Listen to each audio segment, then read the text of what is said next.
तो हमने एक्सरसाइज 6.5 के फर्स्ट क्वेश्चन, सेकंड क्वेश्चन और फिफ्थ क्वेश्चन को, इन 3 क्वेश्चंस को हमने सोल्व कर लिया। ठीक है, तो पिछले लेक्चर में जैसे आपको पता है कि हम निरपेक्ष उच्चतम मान और निरपेक्ष निम्नतम मान कैसे ज्ञात करते हैं वो सीख रहे थे। तो उससे रिलेटेड हमने क्वेश्चन कर लिया था, क्वेश्चन नंबर 5, है ना।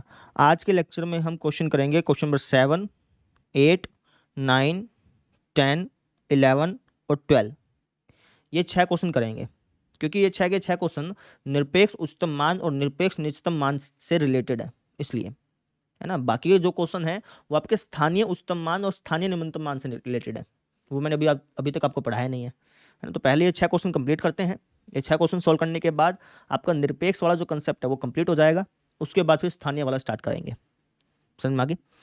तो आज हम 7वां, 8वां, 9वां, 10वां, 11वां, 12वां ये 6 क्वेश्चन सॉल्व करेंगे बेटा।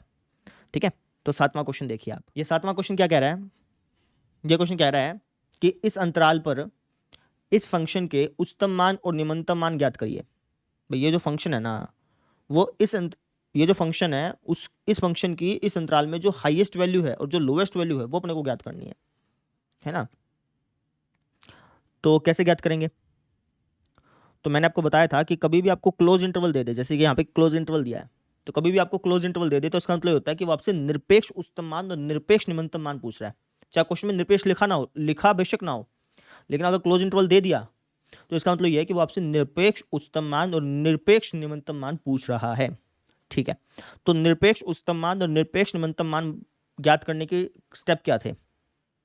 तो आपके निरपेक्ष उच्चतम मान और निरपेक्ष निम्नतम मान ज्ञात करने के स्टेप ये थे कि हम इसका डेरिवेटिव ज्ञात करते थे और उस डेरिवेटिव को शून्य के बराबर रख के हम सबसे पहले क्रांतिक बिंदु ज्ञात कर लेते थे, है ना। फिर क्रांतिक बिंदुओं पर और एंड पॉइंट्स पर फंक्शन की वैल्यू चेक करते थे। फिर वहां से हमें पता चलता था कि फंक्शन की हाईएस्ट वैल्यू क्या है और लोएस्ट वैल्यू क्या है। ये तरीका होता था। तो वही सेम तरीका हम यहाँ पे अपनाने वाले हैं। देखिए कैसे करेंगे। देखो, तो हमें फंक्शन क्या दे रखा है? फंक्शन दे रखा हमें 3x की power 4 minus 8x cube plus में 12x square minus 48x plus में 25। हमें सबसे पहले इस फंक्शन के क्रांतिक बिंदु ज्ञात करने हैं, तो ज्ञात करते हैं। क्रांतिक बिंदु ज्ञात करने के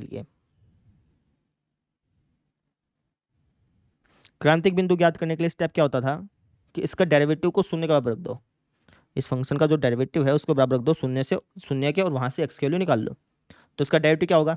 इसका डेरिवेटिव हो जाएगा 4 तिया 12 एक्स क्यूब माइनस 8 तिया 24 एक्स स्क्वेयर प्लस में 12 दूनी 24 एक्स माइनस का 48 बराबर 0। ठीक है, तो एक काम करते हैं, इन दोनों में से मैं 12 एक्स स्क्वेयर कॉमन निकाल लेता हूँ। तो अंदर बच जाएगा x माइनस 2, है ना। यहाँ पर भी अगर x माइनस 2 बच जाए ना तो काम बन जाए। तो आपके पास बिल्कुल बच सकता है x माइनस 2। कैसे? अगर मैं इन दोनों में से 24 कॉमन निकाल लूँ तो x माइनस 2 बचेगा। समझ रहे हैं? तो एक तो इसका फैक्टर हो गया 12 एक्स स्क्वेयर प्लस 24 और एक फैक्टर हो गया x माइनस 2 बराबर 0। तो दो चीज़ों की गुणा करने पे 0 आ रहा है, इसका मतलब या तो ये 0 होगा, ये 0 होगा। तो अगर मैं इसको 0 के बराबर रखूंगा, 12 एक्स स्क्वेयर प्लस 24 को अगर मैं 0 के बराबर रखूंगा तो वहाँ से x की वैल्यू क्या आ जाएगी? आप कहेंगे सर एक्स स्क्वेयर की वैल्यू आ जाएगी माइनस का 2, और जो x की वैल्यू है वो हमारी एक काल्पनिक संख्या आई है, इमेजिनरी नंबर आई है। और मैंने आपको क्या बताया था कि हम पूरे मैथमेटिक्स में केवल एक चैप्टर को छोड़ करके, जो कि आपका क्लास 11th का 5वां चैप्टर था, उसको छोड़ करके हर जगह हम रियल नंबर्स के साथ काम करते हैं, है ना। तो हमें x का कोई भी काल्पनिक मान नहीं चाहिए, हमें x के वास्तविक मान चाहिए होते हैं। समझ रहे हैं? तो हम यहाँ पे कहेंगे कि यहाँ x का वास्तविक मान संभव नहीं है।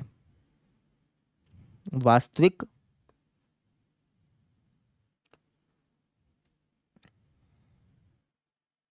मान संभव नहीं है। ठीक है ना, इस केस में x का कोई भी वास्तविक मान नहीं आ रहा। ठीक है जी। तो अब मैं इसको जवाब रखूंगा x माइनस 2 को, तो x माइनस 2 को अगर मैं जवाब रखा तो x की वैल्यू क्या आ गई? 2 आ गई, जो कि एक वास्तविक संख्या है। और 2 जो है ना वो इस इंटरवल में बिलोंग भी कर रही है। वापस समझिए, ये जो x की वैल्यू आई ना वो इस इंटरवल में बिलोंग करनी चाहिए। क्योंकि हम असल में क्या देख रहे हैं, हम असल में यही तो देख रहे हैं कि ये जो फंक्शन है वो इस इंटरवल में कहाँ कहाँ ठहर रहा है, कहाँ कहाँ ठहर रहा है। तो ये फंक्शन इस इंटरवल में इस पॉइंट पर ठहर रहा है। समझ रहे हैं, ठहरने का मतलब समझे कि ना तो वो इस पॉइंट पर ना तो फंक्शन बढ़ रहा है ना घट रहा है ना, ठहर गया वहां पे वो थोड़े थोड़े पलों के लिए। ठीक है, तो ये हमारे पास क्रांतिक बिंदु आ गया, और ये जो क्रांतिक बिंदु है ये इस इंटरवल से बिलोंग भी कर रहा है। तो इस बात को भी अपन लिख देंगे, समझे। तो मुझे, तो इसका मतलब ये हुआ कि मुझे इस फंक्शन की वैल्यू 3 पॉइंट पर चेक करनी है, एक तो स्टार्टिंग पॉइंट पर, एक एंडिंग पॉइंट पर, और एक हमारे इस क्रांतिक पॉइंट पर। ठीक है ना, तो इन 3 पॉइंट पर हम इस फंक्शन की वैल्यू चेक करेंगे बेटा। तो करते हैं चेक, थोड़ा सा जूम आउट कर रहा हूं, तो मैं यहां पे आपको करके दिखा रहा हूं। ठीक है, लाइन खींच लेते हैं। तो सबसे पहले मैं चेक करूंगा इस फंक्शन की वैल्यू 0 पर। तो अगर मैं इस फंक्शन की वैल्यू 0 पे चेक करूंगा तो ये जाएगा 0 0 0 0 और ये जाएगा 25। ठीक है, फिर मैं इस फंक्शन की वैल्यू चेक करूंगा 3 पर, 3 पर। तो 3 पर क्या हो जाएगा, सोल्व कर लो। 3 की पावर 4, 3 तिया 9, 9 तिया 27, 27 तिया 81, 3 की पावर 4 81 हो गया ना, 81 की 3 से गुना करेंगे तो 243, माइनस 3 का क्यूब, 3 तिया 9, 9 तिया 27, 27 की 8 से गुना करना, 27 की अगर आप 8 से गुना करेंगे, मैं इसको फटाफट से सोल्व कर ही लेता हूँ, आप खुद ब खुद सोल्व कर सकते हैं ना, तो मैं एक बार इसको फटाफट से सोल्व कर लेता हूँ ताकि आपका टाइम बचे। तो जब आप इसको, तो जब आप इस फंक्शन में एक्स की जगह 3 रखेंगे और इस फंक्शन की 3 पर वैल्यू ज्ञात करेंगे तो वो आएगी 16। आप करके देख लीजिएगा, मैंने फटाफट से कर दिया। ठीक है, अब मुझे फंक्शन की वैल्यू किस पॉइंट पर चेक करनी है, इस क्रांतिक पॉइंट पर, यानी कि f(2) पर। ठीक है ना, तो f(2) ज्ञात करते हैं। तो जहाँ जहाँ x है वहाँ वहाँ 2 लिख दो, है ना, इसको सोल्व कर लो। मैं फटाफट से कर देता हूँ। तो f(2) की वैल्यू आएगी -39। तो इसमें हाईएस्ट वैल्यू कौन सी है, आप कहेंगे सर हाईएस्ट वैल्यू है 25, और लोएस्ट वैल्यू कौन सी है, -39। तो आप कह दीजिएगा कि उच्चतम मान, है ना, उच्चतम मान मत लिखिएगा, आप लिखिएगा यहाँ पे निरपेक्ष उच्चतम मान, क्योंकि बेसिकली हमने निरपेक्ष उच्चतम मान ही ज्ञात किया ना। तो निरपेक्ष उच्चतम मान ये हो जाएगा जी हमारे पास 25, और निरपेक्ष निम्नतम मान ये हो जाएगा हमारे पास -39। इस क्वेश्चन में हमने नई चीज़ क्या सीखी, तो इस क्वेश्चन में हमने ये सीखा कि अगर क्वेश्चन में क्लोज इंटरवल दे रखा है ना, और उच्चतम मान और निम्नतम मान पूछ रहा है, तो इसका मतलब ये है कि क्वेश्चन वाला हमसे निरपेक्ष उच्चतम मान और निरपेक्ष निम्नतम मान पूछ रहा है। समझ में आ गई। अगर यहाँ पे क्लोज इंटरवल ना होता, ओपन इंटरवल होता, तब सिंपल तरीके से जैसे हम पहले करते थे ना, वैसे उच्चतम मान और निम्नतम मान ज्ञात करते। समझ रहे हैं, पूर्ण वर्ग विधि का यूज करके वैसे करते अपन। ठीक है, लेकिन अगर क्लोज इंटरवल दिया है तो इसका मतलब ये है कि वो हमसे निरपेक्ष उच्चतम मान और निरपेक्ष निम्नतम मान पूछ रहा है, तो उसी के स्टेप लगेंगे यहाँ पे। समझ में आ गया क्वेश्चन। अब देखते हैं अगला क्वेश्चन। अब ये वाला क्वेश्चन देखो, क्या लिखा कि इस इंटरवल में इस फंक्शन का उच्चतम मान किस पॉइंट पर आएगा, उच्चतम मान जो है वो किस पॉइंट पर आएगा वो हमें ज्ञात करना है। ठीक है, आप ऐसे समझो कि उच्चतम मान ज्ञात करना है, ऐसे समझ लो अभी आप। ठीक है, ठीक है जी। तो इस इंटरवल में इस फंक्शन का उच्चतम मान ज्ञात करना है, कैसे ज्ञात करोगे, तो आप कहेंगे से वही स्टेप लगाएंगे जो कि पिछले क्वेश्चन में लगाए थे, है ना। क्या स्टेप लगाएंगे, सबसे पहले इसका डेरिवेटिव ले लेंगे, है ना, है ना। सबसे पहले हम क्या करेंगे, इसका डेरिवेटिव लेके उसको जी का रख देंगे, यानी कि क्रांतिक बिंदु ज्ञात कर लेंगे। तो हम यहाँ पे लिख देंगे क्रांतिक बिंदु ज्ञात करने के लिए।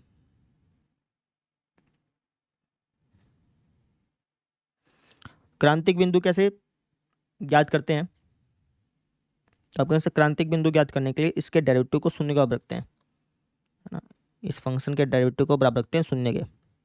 तो इसका डेरिवेटिव ले लो, इसका डेरिवेटिव हो जाएगा 2 cos 2x बराबर क्या, शून्य। तो cos 2x बराबर आ गया शून्य के।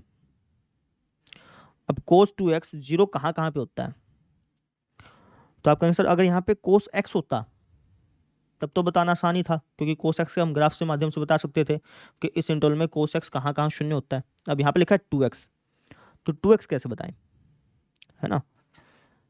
तो इसका भी इलाज है, क्या, देखो हमें क्या रखा है कि जो इंटरवल है वो हमारा 0 से 2 पाई के बीच में है, यानी कि जो x है वो बिलोंग कर रहा है 0 से 2 पाई के बीच में, है ना। तो आप एक काम करिए, 2x का पता कर लीजिए कि 2x कहाँ से कहाँ तक बिलोंग कर रहा है। तो आंसर 2x बिलोंग करेगा 0 से 4 पाई के बीच में। तो इसका मतलब ये हो गया कि आपको 0 से 4 पाई के बीच में चेक करना है कि कोस जो है वो 0 कहाँ कहाँ होता है, क्योंकि यहाँ पे 2x है ना बेटा। तो 2x के अकॉर्डिंग हमने इंटरवल बना लिया, समझे। यहाँ पे 3x होता तो 3x के अकॉर्डिंग हम इंटरवल डिसाइड करते हैं, समझ में आ गई। तो मुझे ये देखना है कि 0 से 4 पाई के बीच में कोस 0 कहाँ कहाँ होता है। 0 से 4 पाई के बीच में, 0 से 4 पाई मतलब जैसे आपको पता है कि 0 से 2 पाई तो एक चक्कर हो गया, है ना। फिर 4 पाई मतलब 2 चक्कर। इन 2 चक्करों में कोस 0 कहाँ कहाँ होता है ये पता करना अपने को, ठीक है। तो मैं आपको बता देता हूँ कि कोस 0 जो है वो इस लाइन पे होता है हमेशा, है ना। अब ये क्या होता है, ये होता है जो हमारे पास π/2, और ये क्या होता है, ये होता है जो हमारे पास 3π/2। यानी कि जब मैं पहली बार चक्कर काटूंगा तो पहली बार चक्कर काटने में कोस 0 कहाँ कहाँ मिलेगा, एक तो यहाँ पे और एक यहाँ पे। मुझे कितनी बार चक्कर काटना है, 2 बार, ठीक है। तो पहली बार चक्कर काटूंगा तो 0 यहाँ यहाँ मिलेगा कोस, ठीक है। जब मैं दूसरी बार चक्कर काटूंगा तो यहाँ कौन सा पॉइंट आएगा, यहाँ जाएगा जो हमारे पास 5π/2, ठीक है। और यहाँ कौन सा आएगा, यहाँ जाएगा जो हमारे पास ये 7π/2, ठीक है। इसका मतलब ये हो गया कि कोस 2x 0 से 4 पाई के बीच में इन 4 पॉइंट्स पर 0 देता है, समझे। इसका मतलब जो 2x है ये बराबर हो जाएगा हमारे पास π/2, 3π/2, 5π/2 और 7π/2, ठीक है। ये तो 2x की वैल्यू आ गई, अपने को वैल्यू चाहिए x की, है ना। तो x के लिए क्या आ जाएगी π/4, ठीक है। 2 नीचे चल गया ना, यह आ जाएगा 3π/4, फिर 5π/4, फिर 7π/4। इसका मतलब ये हो गया कि जब मैंने इसके डेरिवेटिव को शून्य के बराबर रखा तो वहाँ से x की ये वैल्यू आई। कहने का मतलब कि इसके ग्राफ में, इसका जब हम ग्राफ बनाएंगे तो इसका ग्राफ इस इंटरवल में इन 4 पॉइंटों पर ठहर रहा होगा। चाहे तो आप बना के देख लो जियोजेब्रा पे, आपको बना के भी दिखा देता हूँ। तो हमें ग्राफ बनाना है sin 2x का ना, तो हम ग्राफ बनाते हैं sin 2x का। sin 2x, जैसे sin 2x लिखा तो इसका ग्राफ कुछ ऐसे ऐसे बन गया। अब यहाँ पे नंबर्स आपको दिख रहे हैं, हमें इसको कन्वर्ट करना है पाई के रूप में।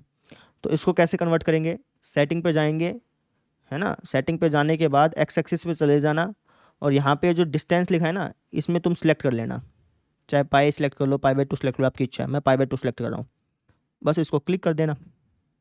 ये अपने आप ही ये जो आपकी नंबर लाइन थी ये पाई के रूप में चेंज हो गई, ठीक है। इसको और चाहे तो और जूम कर लो। बेसिकली हमें देखना है कि 0 से 2 पाई के बीच में, 0 से 2 पाई के बीच में sin 2x का जो ग्राफ है वो कहाँ कहाँ ठहरता है, बताना ज़रा। 0 से 2 पाई के बीच में sin 2x का ग्राफ कहाँ कहाँ ठहरता है, मतलब ऐसे पॉइंट बताओ जहाँ पे इसका डेरिवेटिव शून्य हो। तो आप कहेंगे सर 0 से 2 पाई के बीच में ऐसे हमारे पास 4 पॉइंट हैं।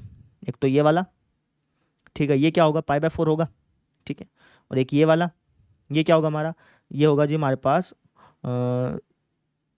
π/2 और पाई के बीच में, π/2 और पाई के बीच में क्या आता है, 90 और 180 के बीच में क्या आता है, 135 आता है ना, यानी कि 3π/4, ठीक है। और एक ये वाला पॉइंट यहाँ पे ठहरा ग्राफ, ठीक है। और एक ये वाला पॉइंट। कहने का मतलब ये है कि 0 से 2 पाई के बीच में ये जो हमारा फंक्शन है वो इन 4 पॉइंट पे ठहरा है। एक तो ये, एक ये, एक ये, और एक हमारे पास ये। इन 4 पॉइंट पर हमारा फंक्शन ठहर रहा है, और वही 4 पॉइंट हमें मिल चुके हैं। ये रे π/4, 3π/4, 5π/4 और 7π/4। समझ में आ गई, ठीक है जी। अब अगला स्टेप क्या होता था, अगला स्टेप ये होता था कि इस फंक्शन की वैल्यू को हमें अब इनके एंड पॉइंट्स पर और जो हमारे क्रांतिक बिंदु आए उन पर चेक करना है।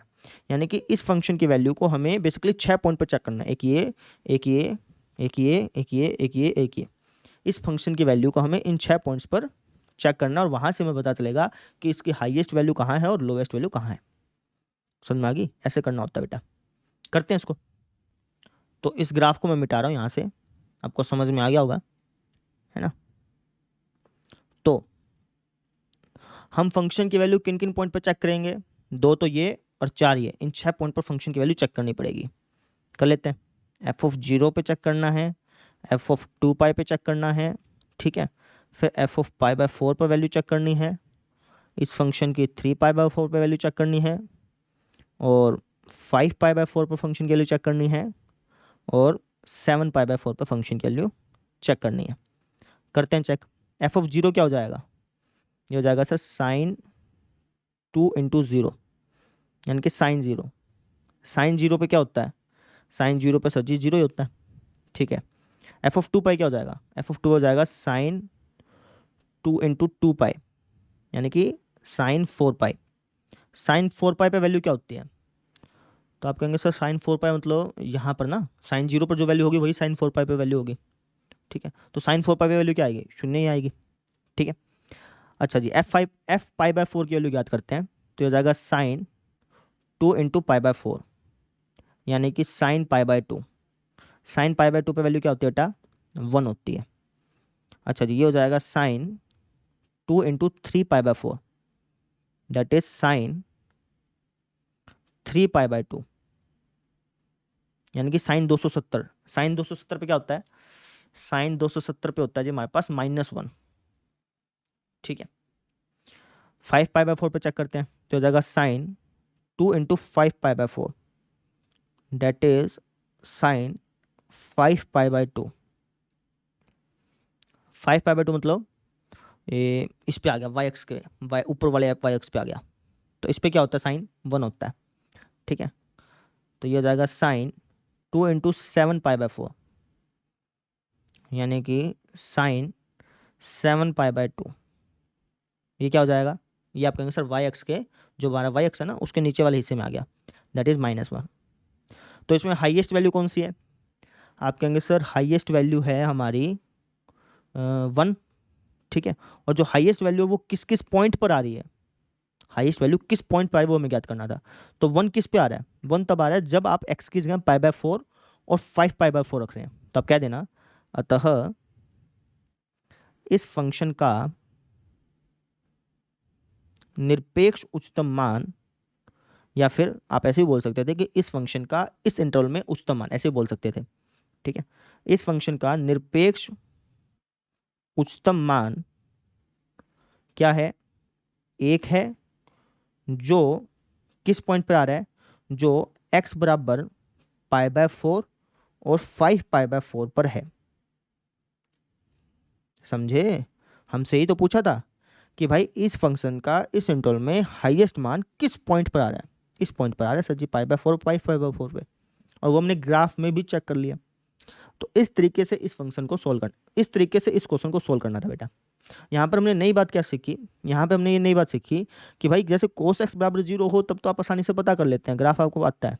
अगर cos 2x बराबर 0 हो तब आप कैसे पता करेंगे? तो उसको पता करने के लिए हम इस 2x का इंटरवल ज्ञात कर लेंगे। पहले वो इंटरवल हमने ज्ञात कर लिया, फिर हमने ग्राफ के माध्यम से देखा कि भाई हमें ये पता करना है कि cos समथिंग 0 के बराबर कब होगा? जब समथिंग जो है वो हमारा 0 से 4π के बीच में हो। तो 0 से 4π के बीच में हमने चेक किया कि cos 0 कहाँ कहाँ होता है, तो वहाँ से हमें पता चल गया, वहाँ से हमने x के लिए निकाल ली। तो ये नई चीज़ हमने इस क्वेश्चन में सीखी, बाकी तो पिछले क्वेश्चन जैसा ही था। समझ में आ गया? अब देखते हैं अगला क्वेश्चन। अब ये वाला क्वेश्चन देखो भाई, ये स्पेशल क्वेश्चन है। देखो क्या क्या लिखा है। क्या लिखा है कि ये फंक्शन है, इस फंक्शन का उच्चतम मान ज्ञात करना है। इस फंक्शन का उच्चतम मान ज्ञात करना है। अब यहाँ पे कोई क्लोज इंटरवल नहीं दे रखा, इसका मतलब ये हुआ कि ये सिंपल उच्चतम मान वाला क्वेश्चन हो गया। ठीक है, और सिंपल उच्चतम मान वाले क्वेश्चन को कैसे सॉल्व करते थे? तो आप कहेंगे सर वहाँ पर हम ये देखते थे कि भाई कोई स्क्वायर वाली चीज़ है या नहीं है, है ना? कोई स्क्वायर वाली चीज़ हो, मापांक वाली चीज़ हो, या फिर कोई ट्रिग्नोमेट्री हो, सिंगल ट्रिग्नोमेट्री, डबल, यहाँ पे तो डबल है। हम ये देखते थे कि वहाँ पे कोई सिंगल ट्रिग्नोमेट्री वाली चीज़ हो। ठीक है, वहाँ से हमें पता चल जाता था कि भाई कोई स्क्वायर वाली चीज़ है तो वो हमेशा 0 से बड़ी होगी, इस तरीके से पता चल जाता था वहाँ से। और फिर हम पता कर लेते थे कि पूरा पूरा फंक्शन जो है वो किससे बड़ा होगा फिर किससे छोटा होगा, ऐसे पता कर लेते थे। और वहाँ से हमें पता चल जाता था कि इस फंक्शन का उच्चतम मान क्या है। सिंपल उच्चतम मान वाले क्वेश्चन को ऐसे ही सोल्व करते थे ना बेटा, यही हमारे पास स्टेप होते थे सिंपल उच्चतम मान वाले क्वेश्चन को सोल्व करने के। लेकिन तुम इस फलन को सिंपल उच्चतम मान वाले तरीके से सोल्व कर ही नहीं सकते। समझ में आ गई? क्योंकि ना तो यहाँ पे कोई स्क्वायर वाली चीज़ है, ना ही यहाँ पे कोई मापांक वाली चीज़ है। हाँ, ट्रिग्नोमेट्री वाली चीज़ जरूर है, लेकिन ट्रिग्नोमेट्री वाली सिंगल चीज़ चाहिए। यहाँ पे 2 चीज़ है मेरी ट्रिग्नोमेट्री वाली। समझ में आ गई? तो तुम इस क्वेश्चन को सिंपल उच्चतम मान वाले तरीके से सोल्व कर ही नहीं पाओगे। समझ रहे हो? इस क्वेश्चन को सिंपल उच्चतम मान वाले तरीके से सोल्व कर ही नहीं पाओगे बच्चे। तो अब हम क्या करें? तो अब हमें इस क्वेश्चन को सॉल्व करने के लिए निरपेक्ष उच्चतम मान के अंदर तक तब्दील करना पड़ेगा, बदलना पड़ेगा। समझ रहे हो? इस फलन का हम उच्चतम मान सिंपल उच्चतम मान वाले तरीके से नहीं निकाल सकते हैं, तो इसलिए मैं इस फंक्शन का उच्चतम मान निरपेक्ष उच्चतम मान वाले तरीके से निकाल लूंगा। अब निरपेक्ष उच्चतम मान वाला तरीका क्या होता था? निरपेक्ष उच्चतम मान वाले तरीके में एक इंटरवल होता था। अब यहाँ पे कोई इंटरवल दे नहीं रखा, तो हम अपनी मर्जी से एक इंटरवल ले लेंगे, ठीक है ना। हम क्या कहेंगे? हम कहेंगे माना ये जो फंक्शन है, इस फंक्शन का जो इंटरवल है, ये जो फंक्शन है इसका जो इंटरवल है वो 0 से पाई ले लो आप, ठीक है। ये हमने इंटरवल ले लिया। इंटरवल क्यों लिया? क्योंकि बिना इंटरवल लिए सिंपल उच्चतम मान वाले तरीके से इस क्वेश्चन को सोल्व नहीं किया जा सकता, इसलिए हमने यहाँ पे इंटरवल जानबूझ के लिया, ताकि ये जो क्वेश्चन है वो निरपेक्ष उच्चतम मान वाला बन जाए। अब यहाँ पे इंटरवल आ गया, तो ये जो क्वेश्चन है वो निरपेक्ष उच्चतम मान वाला बन गया, और इस क्वेश्चन को निरपेक्ष उच्चतम मान वाले तरीके से सोल्व किया जा सकता है, इसलिए हमने यहाँ पे इंटरवल लिया। समझ में आ गई? आपको जैसे पता भी है कि ट्रिग्नोमेट्री वाले जो सवाल होते हैं वो बार बार रिपीट होते रहते हैं, ठीक है ना। तो हमने क्या किया, 0 से पाई का एक इंटरवल ले लिया, क्योंकि 0 से पाई के बीच में इस फंक्शन की जहाँ पे हाईएस्ट वैल्यू होगी ना, और जहाँ पे इसकी लोएस्ट वैल्यू होगी, वही सेम वैल्यू हर जगह होगी, हर जगह। तो इसलिए मैंने इसको निरपेक्ष उच्चतम मान के अंदर तब्दील कर लिया। समझ में आ गई? ठीक है। अब निरपेक्ष उच्चतम मान वाला तरीका क्या होता था? भाई इस फंक्शन का इस इंटरवल में हमें हाईएस्ट मान बताना है। कैसे बताते थे? आप कहेंगे सर हम सबसे पहले ये पता करते थे कि ये जो फंक्शन है वो इस इंटरवल में कहाँ कहाँ ठहर रहा है ना। ये जो फंक्शन है वो इस इंटरवल में, ये जो फंक्शन है उसका इस इंटरवल में कहाँ कहाँ डेरिवेटिव शून्य है, हम ये पता करते थे, ठीक है। तो वही चीज़ हम यहाँ पे करेंगे। हम क्या कर लेंगे? क्रांतिक बिंदु ज्ञात कर लेंगे।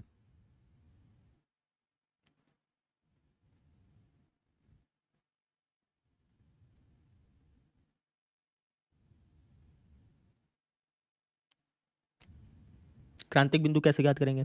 तो क्रांतिक बिंदु ज्ञात करने के लिए इसका जो डेरिवेटिव है उसको बराबर रखते हैं शून्य के। इसका डेरिवेटिव क्या आएगा? इसका डेरिवेटिव आएगा cos x minus sine x बराबर शून्य। यहाँ से मैं कह सकता हूँ कि कोस एक्स बराबर हो गया साइन एक्स के। दोनों तरफ आप एक काम करो, कोस एक्स से भाग कर लो, तो 1 बराबर टेंजेंट एक्स आ गया। अब टेंजेंट एक्स 1 के बराबर कहाँ कहाँ होता है? तो आप कहें सर पाई बाय 4 पे, और कहीं तो होता ही नहीं है। तो इसका मतलब ये हो गया कि एक्स की वैल्यू क्या हो गई? पाई बाय 4 हो गई, ठीक है। अब मुझे इस फंक्शन की वैल्यू को 3 पॉइंट पर चेक करना पड़ेगा। किन किन 3 पॉइंट्स पर? एक तो इसका स्टार्टिंग पॉइंट, एक इसका एंडिंग पॉइंट, और एक हमारा जो है क्रांतिक बिंदु आया। इन 3 पॉइंट पर फंक्शन की वैल्यू चेक करनी पड़ेगी, वहां से मुझे पता चलेगा कि फंक्शन की हाईएस्ट वैल्यू क्या है और लोएस्ट वैल्यू क्या है, ठीक है। सॉरी, तो चेक करते हैं। सबसे पहले मैं फंक्शन के लिए चेक करूंगा 0 पर, फिर चेक करूंगा पाई पर, और फिर मैं चेक करूंगा पाई बाय 4 पर, ठीक है। तो एफ ऑफ 0 ज्ञात करते हैं, तो जहां जहां एक्स है वहां वहां 0 लिख दो। तो साइन 0 तो 0 ही होता है। कोस 0 क्या होता है? कोस 0 होता है 1, तो ये आ गया जी 1। फिर पाई पे चेक करते हैं। साइन पाई हमारे पास क्या होता है? साइन पाई होता है जी हमारे पास 0। और कोस पाई क्या होता है? कोस पाई होगा जी हमारे पास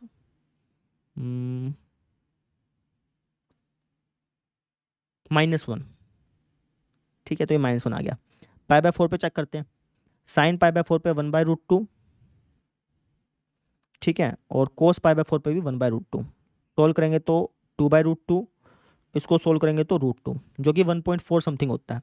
तो इसकी हाईएस्ट वैल्यू क्या हो जाएगी? √2 हो जाएगी। तो आप कह देना अतः इस फंक्शन का निरपेक्ष उच्चतम मान, असल मायने में हमने क्या निकाला है? निरपेक्ष उच्चतम मान निकाला है ना। निरपेक्ष उच्चतम मान हमारे पास क्या बेटा? √2 है, ठीक है।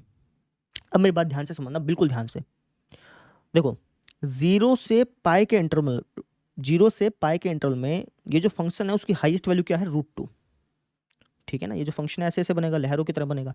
आपको पता है ट्रिग्नोमेट्रिक फंक्शन जो है लहरों की तरह बनते हैं, है ना। तो 0 से पाई के बीच में इस फंक्शन की हाईएस्ट वैल्यू क्या बेटा? √2 है। अगर मैं ये इंटरवल 0 से पाई ना लेकर के 0 से 2 पाई लेता, तब भी तो इसकी हाईएस्ट वैल्यू √2 ही रहती ना, क्योंकि ये फंक्शन ऐसे ऐसे बनेगा कर्व की तरह। तो 0 से पाई के बीच में अगर इसकी हाईएस्ट वैल्यू √2 है, तो 0 से 2 पाई लें तब भी √2 रहेगा, 0 से 3 पाई लें तब भी इसका √2 ही रहेगा हाईएस्ट वैल्यू। समझ रहे हैं? तो आप इंटरवल चाहे कितना ही बड़ा ले लो, पूरी नंबर लाइन आप ले लोगे ना, तब भी इसकी हाईएस्ट वैल्यू √2 ही रहेगी। और हमें यही बताना था, हमें यही तो बताना था कि ये जो फंक्शन इसका उच्चतम मान क्या है, यानी कि ये जो फंक्शन है इसके, ये जो फंक्शन है इस फंक्शन के इसके डोमेन में, इस फंक्शन के प्रांत में इसका उच्चतम मान क्या है। तो आप प्रांत कितना भी बड़ा ले लो, चाहे पूरा का पूरा रियल नंबर लाइन ले लो, इसका प्रांत वैसे भी रियल नंबर लाइन ही है, तो पूरे पूरे रियल नंबर लाइन पर अगर आप देखेंगे ना तो इस फंक्शन की हाईएस्ट वैल्यू √2 ही रहनी है। तो हम क्या कह देंगे, हम क्या देंगे, अतः ये जो फंक्शन है इसका उच्चतम मान भी क्या हो जाएगा, √2 ही हो जाएगा। ठीक है ना। और किसी फंक्शन के लिए हम नहीं कह सकते थे, ये चीज़ ध्यान रखना। अगर मान लो यहाँ पे ट्रिग्नोमेट्रिक फंक्शन के बजाय कोई और फंक्शन होता तो उसके लिए हम ये बात नहीं बोल सकते थे।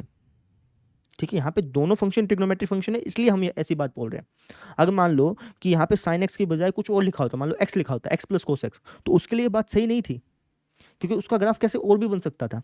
लेकिन अगर ये दोनों ट्रिग्नोमेट्रिक फंक्शन है तो इसका ग्राफ हमेशा कर्व ऐसे ही बनेगा, ये भी साइन है ये भी कोस है, तो दोनों फंक्शन का ग्राफ कर्व जैसा ही बनता है। तो इसलिए इन दोनों का जब आप ग्राफ जोड़ेंगे ना तो वो भी कर्व जैसा ही बनेगा, लहरों जैसा ही बनेगा। इसलिए मैं ये बात कह पा रहा हूँ कि भाई अगर इस फंक्शन का इस इंटरवल में हाईएस्ट मान √2 है तो इंटरवल आप कितना भी बड़ा ले लो, हाईएस्ट मान √2 ही रहना है। इसलिए मैंने कहा कि इस फंक्शन का उच्चतम मान भी क्या होगा, √2 ही होगा। इसलिए मैंने कहा अगर यहाँ पे साइन एक्स के बजाय कुछ और होता, मान लो एक्स होता, तब मैं ये बात नहीं बोल सकता था। ये मैं आपको समझाना चाह रहा हूँ। क्या वापस समझिए, इस क्वेश्चन के अंदर हमने नई चीज़ क्या सीखी, इस क्वेश्चन के अंदर हमने नई बात ये सीखी कि भाई हमें इस फंक्शन का उच्चतम मान बताना था, लेकिन डायरेक्टली उच्चतम मान वाले तरीके से इस क्वेश्चन को सोल्व नहीं किया जा सकता था। तो इसलिए मैंने इस क्वेश्चन को सबसे पहले निरपेक्ष उच्चतम मान वाले तरीके के अंदर कन्वर्ट किया, वहां से मैंने निरपेक्ष उच्चतम मान ज्ञात किया। फिर मैंने सोचा कि यार sine x plus cos x, इसका ग्राफ जो है वो कर्व की तरह बनेगा, लहरों की तरह बनेगा। तो जीरो से पाई के इंटरवल में अगर इसकी हाईएस्ट वैल्यू √2 है तो इंटरवल चाहे मैं कितना भी बड़ा ले लूँ, पूरा का पूरा रियल नंबर लाइन भी अगर मैं ले लूँगा तब भी इसका हाईएस्ट वैल्यू √2 ही रहना है। तो वहाँ से मुझे इसका हाईएस्ट वैल्यू मिला √2। यहाँ पे हमने नई बात क्या सीखी कि भाई इस टाइप के क्वेश्चन को अगर आप उच्चतम मान वाले डायरेक्टली तरीके से सोल्व ना कर पाएँ तो निरपेक्ष उच्चतम मान वाले तरीके से पहले निरपेक्ष उच्चतम मान ज्ञात कर लें, फिर वहाँ से आप उच्चतम मान ज्ञात कर लीजिए। ये हमने नई बात सीखी। आई होप सबको क्वेश्चन समझ में आ गया होगा। तो ऐसे करना था। अब हम देखते हैं अगला क्वेश्चन। तो आप इस फंक्शन का ग्राफ भी देख सकते हैं बेटा, मैंने यहाँ पे ग्राफ बना दिया है sine x plus cos x का। इस फंक्शन का अगर आप ग्राफ देखेंगे तो इसकी हाईएस्ट वैल्यू कहाँ पे आ रही है, इस पॉइंट पे आ रही है, इस पॉइंट पर। और ये पॉइंट कौन सा है, ये बेसिकली √2 है। √2 को अगर आप सिंप्लीफाई करेंगे तो 1.41 समथिंग आता है। तो इस फंक्शन की हाईएस्ट वैल्यू हमारे पास क्या है, √2 ही है। ठीक है ना। और अगर आप यहाँ पे नोटिस करें तो 0 से पाई के बीच में, 0 से पाई के बीच में इसकी हाईएस्ट वैल्यू √2 है। अगर आप इंटरवल को थोड़ा सा बड़ा कर लें, 0 से 2 पाई कर लें, तब भी इसकी हाईएस्ट वैल्यू √2 रहनी है। अगर आप इंटरवल को थोड़ा और बड़ा कर लें, 0 से 3 पाई कर लें, तब भी इसकी हाईएस्ट वैल्यू √2 ही रहनी है। ये भी तो √2 ही है, ये भी तो √2 है, वाई की वैल्यू हमें चेक करनी है, तो ये भी √2 है, ये भी √2 है। ठीक है। तो आप इंटरवल को चाहे कितना भी बड़ा कर लें, पूरी नंबर लाइन पर अगर आप चेक करेंगे ना, पूरी नंबर लाइन पर इसकी हाईएस्ट वैल्यू √2 ही रहेगी भैया। ठीक है ना, इसकी हाईएस्ट वैल्यू क्या रहेगी, √2 ही रहेगी, और उसकी लोएस्ट वैल्यू -√2 रहेगी। लोएस्ट वैल्यू हमसे पूछी नहीं थी, इसलिए हमने सिर्फ 0 से पाई का इंटरवल ले लिया। ठीक है। वैसे अगर इस टाइप का क्वेश्चन आ जाए ना तो आप कोशिश ये किया कीजिए कि आप इंटरवल 0 से 2 पाई मान लें, क्योंकि 0 से 2 पाई के बीच में पूरा ग्राफ आ जाता। लेकिन कोई बात नहीं, 0 से पाई अगर आप माने तब भी कोई दिक्कत है नहीं, क्योंकि हमें हाईएस्ट वैल्यू चाहिए थी ना, तो इसलिए हमने 0 से पाई वाला इंटरवल ले लिया। वैसे कोशिश आपको ये करनी चाहिए कि आप इंटरवल 0 से 2 पाई लें, क्योंकि इसके बीच में जो ग्राफ है ना वो बार बार रिपीट होता रहता है। जैसे 0 से 2 पाई के बीच में अगर आप देखेंगे, 0 से 2 पाई के बीच में कौन सा ग्राफ आ रहा है, तो आपको जैसे 0 से 2 पाई के बीच में ये वाला ग्राफ आ रहा है, और यही बार बार कॉपी पेस्ट होता जा रहा है। ठीक है। तो आपको इंटरवल वैसे 0 से 2 पाई लेना चाहिए। अगर आपसे लोएस्ट वैल्यू भी पूछी हो ना, तब आप 0 से 2 पाई वाला इंटरवल लेंगे तो ज़्यादा बेहतर रहेगा। ये मैं आपसे कहना चाह रहा हूँ। हाईएस्ट वैल्यू हमसे पूछी थी, इसलिए हमने इंटरवल 0 से पाई ले लिया, क्योंकि वहीं पर हाईएस्ट वैल्यू आ रही थी। समझ में आ गया, लॉजिक समझ में आया। इस क्वेश्चन को मैं डायरेक्टली उच्चतम मान वाले तरीके से सोल्व कर ही नहीं सकता था बेटा, इसलिए मैंने इंटरवल लिया, क्योंकि मुझे पता था कि भाई दोनों के दोनों ट्रिग्नोमेट्रिक फंक्शन है, इसका ग्राफ भी लहरों की तरह बनता है, इसका ग्राफ भी लहरों की तरह बनता है। तो दोनों का अगर मैं दोनों को ऐड करूंगा तो वो जो ग्राफ बनेगा वो भी लहरों की तरह बनेगा, आपको दिख भी रहा है। ठीक है। तो हमने क्या किया, इंटरवल ले लिया, एक 0 से पाई वाला इंटरवल ले लिया। वैसे इंटरवल 0 से 2 पाई लेते तब भी ठीक था, लेकिन 0 से पाई ले लिया क्योंकि हाईएस्ट वैल्यू ही पूछी थी, लोएस्ट वैल्यू पूछी होती तो मैं 0 से 2 पाई वाला इंटरवल लेता, ज़्यादा बेहतर रहता। लेकिन 0 से पाई में भी काम चल गया हमारा, तो मैंने 0 से पाई इंटरवल ले लिया, और मैंने वहाँ पे देखा कि 0 से पाई के इंटरवल में इस फंक्शन की हाईएस्ट वैल्यू कहाँ पे है। तो हमें वहाँ पे पता चला कि 0 से पाई वाला इंटरवल में इस फंक्शन की हाईएस्ट वैल्यू √2 है। इस फंक्शन की हाईएस्ट वैल्यू क्या बेटा, √2 है, वो हमें वहाँ से पता चला। अब 0 से पाई का इंटरवल लें तब भी इसकी √2 रहनी है, 0 से 2 पाई लें तब भी इसकी √2 ही रहनी है, 0 से 3 पाई लें तब भी इसकी √2 ही हाईएस्ट वैल्यू रहनी है ना। ये बात हमें पता थी, क्योंकि ये जो फंक्शन है बार बार क्या होगा, रिपीट होता रहेगा। फिर हमने कह दिया कि भैया इसका इस इंटरवल में निरपेक्ष उच्चतम मान अगर √2 है तो ये जो फंक्शन चूंकि यहाँ पे दोनों के दोनों ट्रिग्नोमेट्रिक फंक्शन है, इसलिए ये जो लहरों इसका जो ग्राफ है वो लहरों की तरह बनेगा, रिपीट होगा बार बार। तो पूरे के पूरे डोमेन में, पूरे के पूरे प्रांत में इसकी हाइएस्ट वैल्यू √2 ही रहनी है, चाहे आप कितना भी बड़ा इंटरवल ले लो। इस तरीके से हमने इस क्वेश्चन को सोल्व किया। आई होप सबको समझ में आ गया होगा। अब देखते हैं अगला क्वेश्चन। अब ये वाला क्वेश्चन देखो भाई, ये आसान है ना। जितने क्वेश्चन 10वां 11वां 12वां ये सारे के सारे आसान है भाई, इसमें कुछ दिक्कत है ही नहीं। क्या क्या कि भाई ये इंटरवल है, इस इंटरवल में इस फंक्शन का हाईएस्ट जो वैल्यू है वो ज्ञात करनी है ना। क्लोज इंटरवल दे रखा है, इसका मतलब निरपेक्ष उच्चतम मान वाला क्वेश्चन हो गया। उसी तरीके से हम इसको ज्ञात करेंगे, वही स्टेप लगाएंगे यहाँ पे। अच्छा, फिर इसी को ये जो फंक्शन है ना, इसी फंक्शन का इस इंटरवल में भी महत्तम मान ज्ञात करना है। मतलब एक ही क्वेश्चन में 2 क्वेश्चन दे दिए यहाँ पे, ठीक है। तो केस बना के इसको सोल्व कर लेते हैं, है ना। केस नंबर 1 में ये इंटरवल है और ये फलन है। केस नंबर 2 में ये इंटरवल है, ये फलन है ना। 2 केस बना के कर लेना। तो पहले केस में ये इंटरवल है और ये हमारा फलन है, ठीक है। तो इस फलन का इस इंटरवल में हाईएस्ट मान बताना है। कैसे बताएंगे? आप कौन से इसका डेरिवेटिव याद करेंगे, उसको डेरिवेटिव को शून्य बराबर रखेंगे, वहाँ से एक्स की वैल्यू आएंगी। तो हम इस फंक्शन की वैल्यू को इन दो पॉइंट पर चेक करेंगे, इस फंक्शन की वैल्यू को इन 2 पॉइंट पर चेक करेंगे, और जो हमारी एक्स की वैल्यू आई उन पॉइंट्स पर चेक करेंगे, ठीक है। तो वहाँ से हमें पता चल जाएगा कि हाईएस्ट वैल्यू कौन सी है और लोएस्ट वैल्यू कौन सी है, ठीक है। तो वो करते हैं, सेम स्टेप को हम अप्लाई। तो फंक्शन हमारे पास क्या है? 2x³ माइनस 24x प्लस में 107, ठीक है। तो क्रांतिक बिंदु ज्ञात करते हैं। क्रांतिक बिंदु कैसे ज्ञात करेंगे? क्रांतिक बिंदु ज्ञात करने के लिए इसके डेरिवेटिव को शून्य के बराबर रख दो, इसका डेरिवेटिव लो और बराबर रख दो शून्य के। तो इसका डेरिवेटिव क्या हो जाएगा? इसका डेरिवेटिव हो जाएगा 6x² माइनस 24 बराबर 0। 6x² बराबर 24, एक्स की वैल्यू आ गई +-2, ठीक है। ठीक है जी। अब मुझे बताओ कि जैसे एक्स की वैल्यू आपके पास 2 आई हैं, एक तो +2 और एक -2, है ना। अब +2 और -2 में से इस इंटरवल में कौन सी वैल्यू बिलोंग करती है? आपको तो वही वैल्यू चेक करनी है ना। आपको इस इंटरवल में ऐसा पॉइंट ढूंढना है जहाँ पे फंक्शन ठहर रहा है, तो इस इंटरवल में ढूंढना है ना भाई। तो आप कहेंगे सर इस इंटरवल में अगर हम देखें तो सिर्फ +2 ही जो है बिलोंग करता है। तो आप कह देना कि एक्स की वैल्यू हम लेंगे 2। रीज़न लिखना पड़ेगा क्योंकि 2 जो है वो इसमें बिलोंग करता है, -2 इसके अंदर बिलोंग नहीं करता, इसलिए हमने -2 को इग्नोर कर दिया। समझ में आ गई? ठीक है। इसका मतलब ये हुआ कि मुझे अब इस फंक्शन की वैल्यू 3 पॉइंट पर चेक करनी है, एक तो स्टार्टिंग पॉइंट पर, एक एंडिंग पॉइंट पर, एक हमारा ये जो क्रांतिक बिंदु इस पर चेक करनी है। कर लेते हैं। तो f(1) क्या हो जाएगा, f(3) क्या हो जाएगा और f(2) क्या हो जाएगा, चेक कर लो। f(1) तो हो जाएगा सर जी हमारे पास 2 - 24 + 107। इसको सोल्व कर लेना, मैं डायरेक्टली कर रहा हूँ भाई, ठीक है। जब आप वैल्यू पुट करेंगे ना इस फंक्शन के अंदर 1, 3 और 2, तो ये वैल्यू आपकी रिटर्न आएंगी। इसका मतलब ये हो गया कि हाईएस्ट वैल्यू क्या है, 89। किस पॉइंट पर है? 3 पर। हमसे तो बस हाईएस्ट वैल्यू पूछी थी ना, किस पॉइंट पर ये नहीं पूछा था। तो बता दो, आप कह दो कि यहाँ लिख दे रहा हूँ, अतः इस फंक्शन का निरपेक्ष उच्चतम मान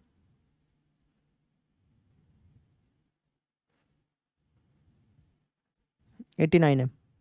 सिंपल, ठीक है। अब इसी तरीके से दूसरा केस ले लो भाई। दूसरे केस में फंक्शन तो सेम है, इंटरवल चेंज हो गया बस अब की बार, ठीक है। तो इतना स्टेप तो सेम ही होगा, कर दो। f(x) हमारे पास क्या है, 2x³ माइनस 24x प्लस 107, है ना। तो सबसे पहले हम क्रांतिक बिंदु ज्ञात करेंगे। हमें इस इंटरवल में ऐसा पॉइंट चाहिए जहाँ पे फंक्शन ठहर रहा है, तो क्रांतिक बिंदु ज्ञात करना पड़ेगा। क्रांतिक बिंदु कैसे ज्ञात करेंगे? इसके डेरिवेटिव को शून्य बराबर रखेंगे। इसका डेरिवेटिव क्या हो जाएगा? इसका डेरिवेटिव हो जाएगा 6x² माइनस 24 बराबर 0।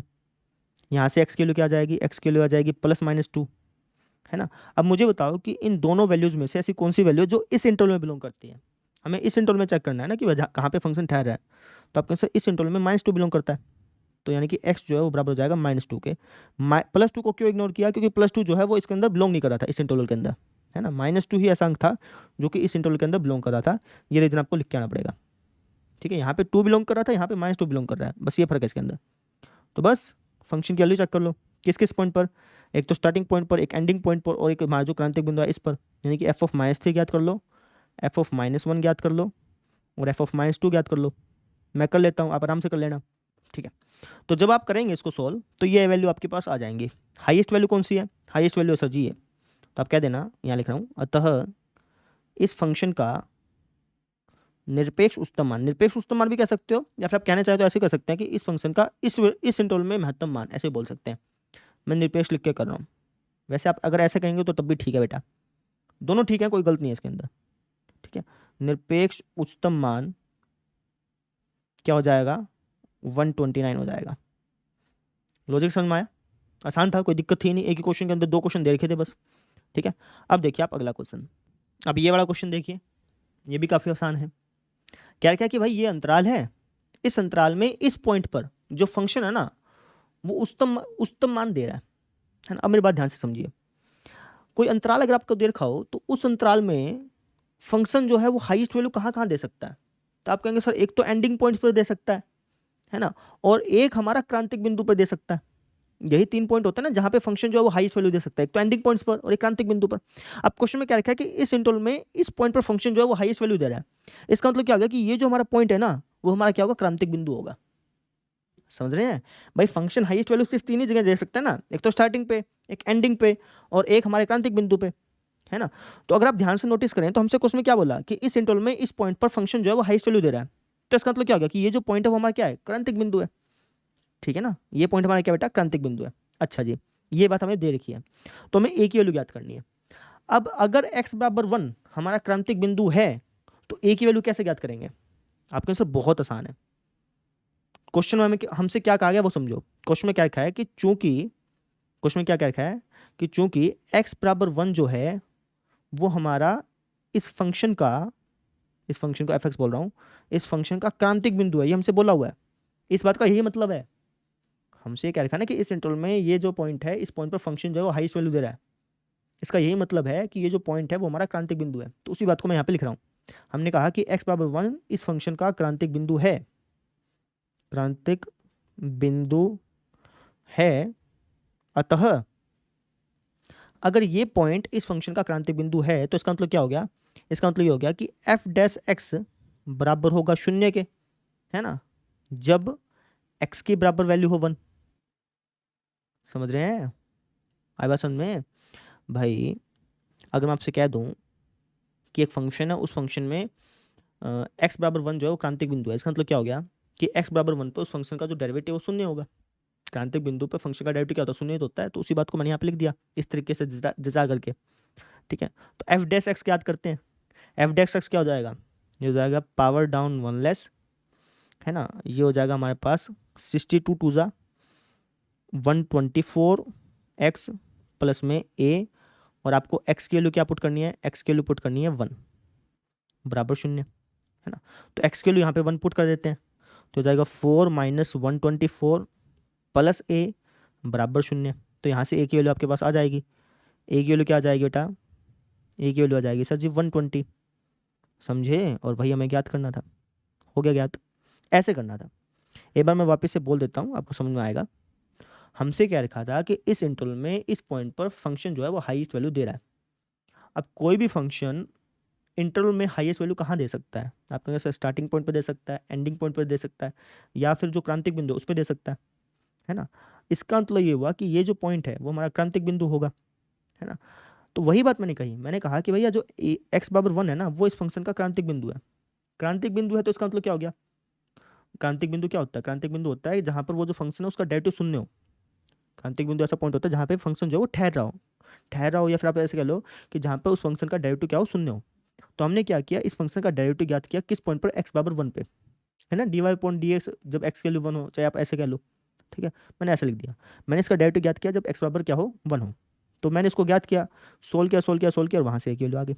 इस तरीके से क्वेश्चन सोल्व करना था, बहुत ही प्यारा और बहुत ही आसान क्वेश्चन था, समझ में आया। अब देखते हैं अगला क्वेश्चन। अब ये वाला क्वेश्चन देखो भाई, इस क्वेश्चन में क्या क्या है, क्या क्या कि इस इंटरवल पर इस फंक्शन का उच्चतम और निम्नतम मान ज्ञात करें, है ना। निरपेक्ष वाला क्वेश्चन आ गया। निरपेक्ष वाले क्वेश्चन कैसे सोल्व करते हैं, आप इनसे इसका डेरिवेटिव ज्ञात करेंगे, इसके डेरिवेटिव को शून्य पर रखेंगे, वहां से x की वैल्यू आएंगी, तो उन x की वैल्यूज पर और इसके स्टार्टिंग और एंडिंग पॉइंट पर फंक्शन की वैल्यू चेक कर लेंगे, वहां से हमें हाईएस्ट और लोएस्ट का पता चल जाएगा। ये स्टेप लगाते थे ना, तो वही सेम स्टेप हम यहाँ पे लगाएंगे। ठीक है, तो हमारे पास फंक्शन क्या है, फंक्शन है जी हमारे पास x प्लस साइन 2x। ठीक है, तो इसका डेरिवेटिव ज्ञात करते हैं, उसको शून्य का रखते हैं, यानी कि क्रांतिक बिंदु ज्ञात करते हैं। क्रांतिक बिंदु कैसे ज्ञात करते हैं? इसके डेरिवेटिव को शून्य के बराबर रख दो। इसका डेरिवेटिव क्या आएगा? ये आएगा 1 प्लस में 2 cos 2x बराबर शून्य। तो यहाँ से cos 2x की वैल्यू क्या आ जाएगी? ये हो जाएगी जी हमारे पास माइनस का 1/2। ठीक है, अब यहाँ पे अगर cos x होता तो मैं बता देता कि cos x माइनस 1/2 इस इंटरवल में कहाँ कहाँ होता है, आसानी से बता देते हैं। ठीक है, उसके मतलब क्वाड्रेंट के हिसाब से आसानी से बता देते हैं। लेकिन यहाँ पे 2x है तो हम कैसे बताएं भाई? तो मैंने आपको बताया था कि अगर यहाँ पे x की बजाय कुछ और दे रखा है, 2x 3x ऐसे दे रखा है, तो आप क्या करना, आप सबसे पहले इसका इंटरवल ज्ञात कर लेना। अब x का इंटरवल क्या है? x का इंटरवल है 0 से 2 पाई, क्वेश्चन में दे रखा है। तो 2x का इंटरवल क्या हो जाएगा? 2x का इंटरवल हो जाएगा 0 से 4 पाई। यानी कि मुझे 0 से 4 पाई के बीच में चेक करना है कि कोस जो है वो कहाँ कहाँ माइनस 1/2 होता है, 0 से 4 पाई के बीच में। ठीक है भाई, चेक कर लेते हैं। तो कोस माइनस 1/2 कहाँ होता है? अगर मैं पहले चक्र की बात करूँ, 0 से 4 पाई तो बेसिकली 2 चक्कर हो गए ना, तो पहले चक्र की बात करते हैं। पहले चक्र में कोस माइनस 1/2 कहाँ होता है?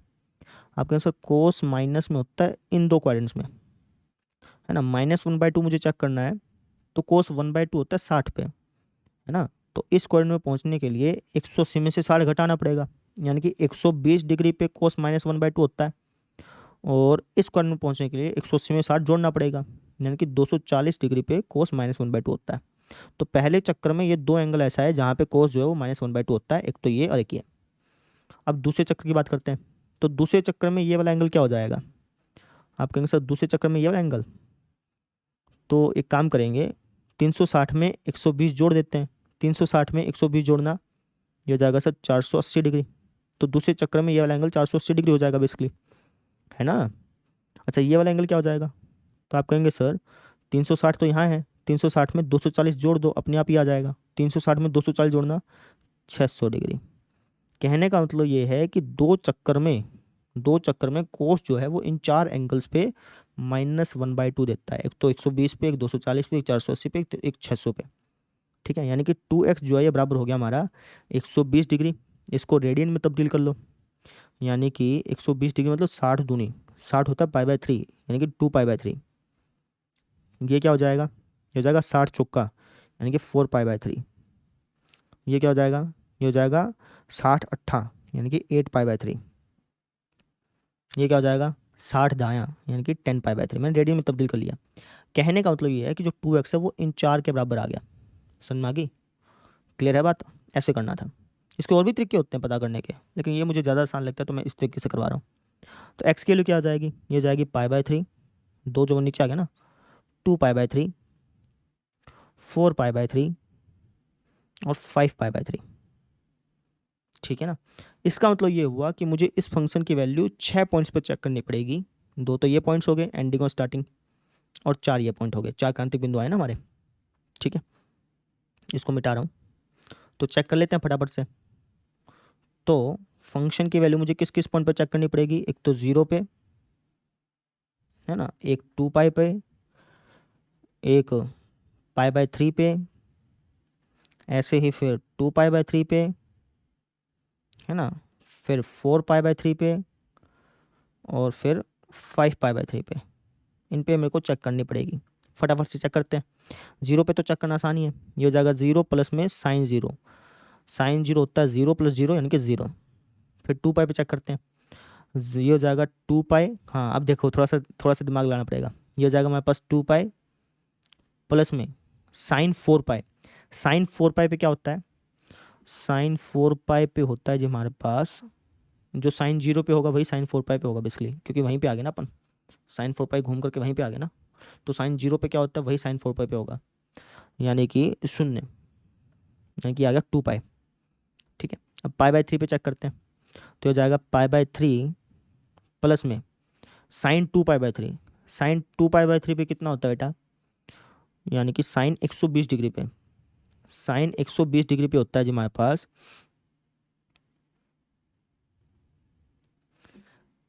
साइन 120 डिग्री पे निकाल लेना यार तुम। साइन 180 - 60 करोगे तभी तो साइन 120 आएगा, और साइन 180 में से कुछ घटाओगे तो साइन बदलता नहीं है, दूसरे करण में साइन पॉजिटिव भी होता है, यानी कि 60, है ना। ये हो जाएगा साइन 60 पे क्या होता है? साइन 60 पे होता है साइन 120 डिग्री पे वही होगा जो साइन 60 पे होगा, ये कहना चाह रहा हूँ।